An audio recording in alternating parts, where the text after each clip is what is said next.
اللهم صل على سيدنا ومولانا محمد صاحب التاج والمعراج والبراق والعلم، صاحب التاج والمعراج والبراق والعلم، دافع البلاء والوباء والقحط والمرض والألم، اسمه مكتوب مرفوع مشفوع منقوش في اللوح والقلم، سيد العرب والعجم، جسمه مقدس معتر مطهر منور في البيت والحرم، شمس الضحى بدر الدجى صدر العلا نور الهدى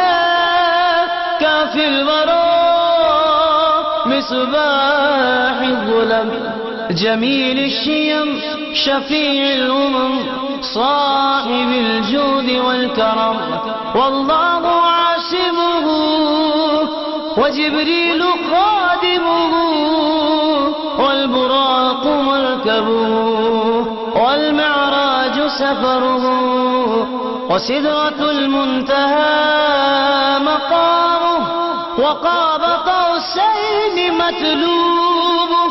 والمطلوب مقصوده والمقصود موجوده، سيد المرسلين خاتم النبيين شفيع المذنبين أنيس الغريبين رحمة للعالمين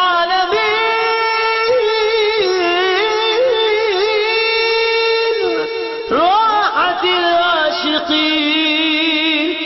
مراد المشتاقين شمس العارفين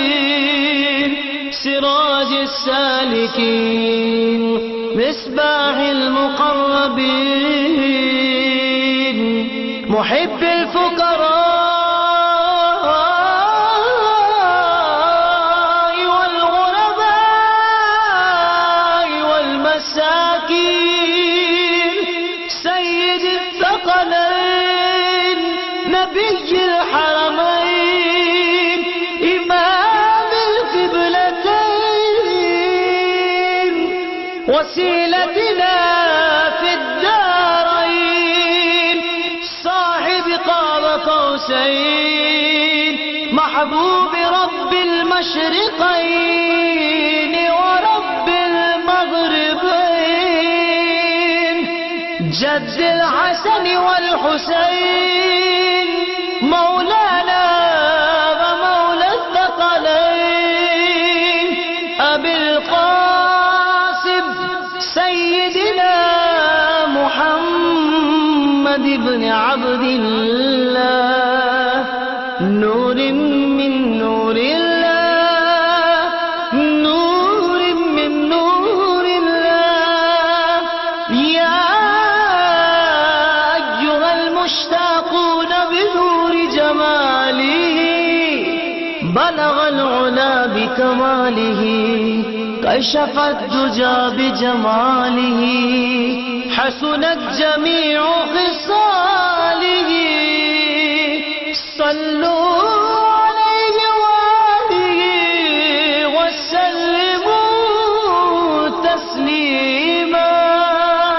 اللهم صل وسلم وبارك عليه